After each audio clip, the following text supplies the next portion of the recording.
Magandang araw. Ang video po natin ngayon ay ang pagpiksa ng anay. Hahanapin po namin yung anay kasi ito daw yung mabilis na makaparami ng mga anay, which is kapag native yung bahay mo, mabilis nitong masira ng mga anay.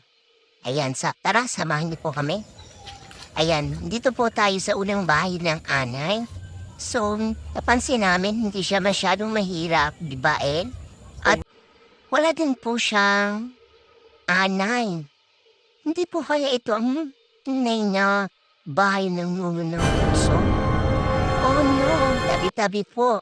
Dahil wala po kaming nakitang anay dito, tara, punta po tayo doon sa pangalawang bahay ng anay. Yan, nandito po yung pangalawang bahay ng anay. So dahil po sa palagi ang pabukulan, hindi po siya mahirap gibain. Ayan, ang dami nila.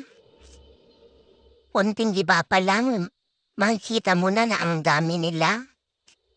Which hindi katulad no unang bahay, wala kang makikita ni isa. Ayan, ang dami po nila. Ang bilis po nilang lumaki at dumami.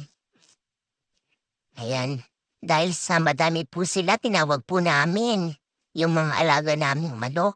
Kasi po yung mga manok ko bakain din po ng mga anay. Sana makita natin dito yung queen. Kasi yun ang mas mabilis na paraan para hindi na po sila makarami. Yan, kita nyo po? Yan yung mga baby anay para sila Ay, ayan! Nakita na natin yung queen anay. Meron din palang king anay. Yan po ang mabilis makaparami ng anay para lang siyang uod. Yun po yung queen. King anay, maraming salamat po sa inyong panunood. Paki-subscribe naman po ang aming channel para ma-notify po kayo sa aming susunod na video. Maraming salamat po.